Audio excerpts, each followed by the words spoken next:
Hey Eagles, so today we're going to be learning about elevation, which is very important.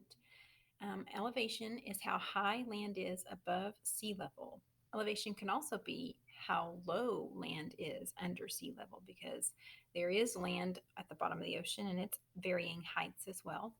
And if you're not sure what sea level is like the average height of the surface of the ocean. We use sea level sort of like the zero on our ruler. That's the place we start measuring. So remember, we start measuring from zero and then we go up or out from there. And so when we measure land, we start at sea level, which is like the average height of the sea. And then we go either up above so much sea level or below sea level. That's how we measure the Earth's surface.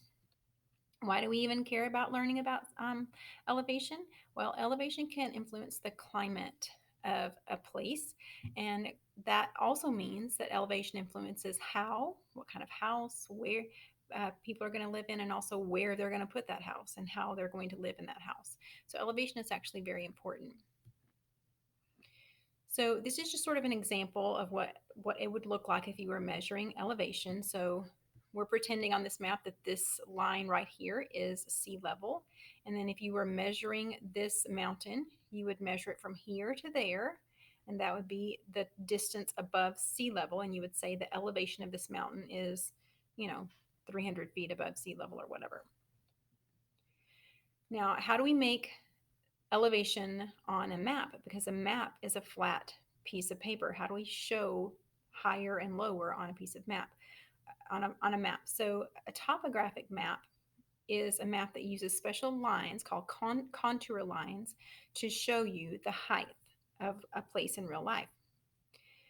So, in contrast to most maps, a topographic map shows the shape of the Earth's surface using contour lines. Contours are imaginary lines that join points of equal elevation above or below sea level. So, I'm going to show you sort of how they make that and how it works. So, a cartographer is a person who makes maps. So, I don't know if you can see him down here in the very bottom. We have a cartographer. And the first thing he's going to do before he makes his map is he's going to measure the elevation of this mountain. So, he's going to walk up it, he's going to measure it as he goes. And you can see there's a little piece up here at the top that's left over above 300 meters. And so probably what he's going to need to do is he's going to add some 50 measurements in between there to make that work. And anything above that line is above 350 meters. Now, what he's going to do when he gets home is he's going to make a map and he's going to pretend like he's above. Remember, maps we see from like a bird's eye view up above.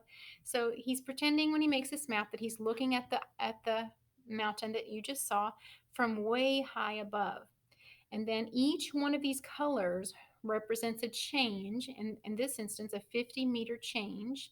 So you can see this is the highest point of the mountain.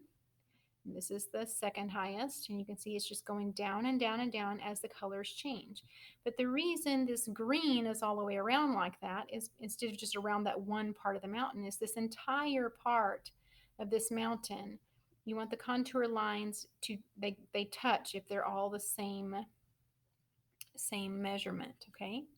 So what does that look like for us in Texas? Because in fourth grade we mostly think about Texas, right? So I want you to find in your supply bag, if you're at home, you should have a map that looks like this. This is going to be a map that shows you the elevation of Texas. So the first thing you're going to do is you're going to color the legend. The map legend is going to show the different elevations of Texas.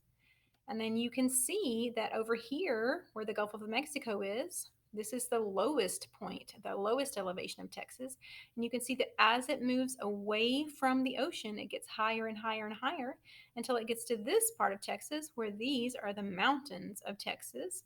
And this is the highest elevation in Texas over here. So you're going to color this map to show the elevation of Texas. And the elevation of Texas is actually important because it determines the climate of Texas. And we'll learn about that when we learn about the regions in Texas next. One thing to be careful about when you color this map, look and see right here. This is a dark brown, and these two places are light brown. And you can see on your map legend what those elevations are. Once you get that, you're going to take a picture of that and send it to me. I can't wait to see it. I know it's going to look really nice.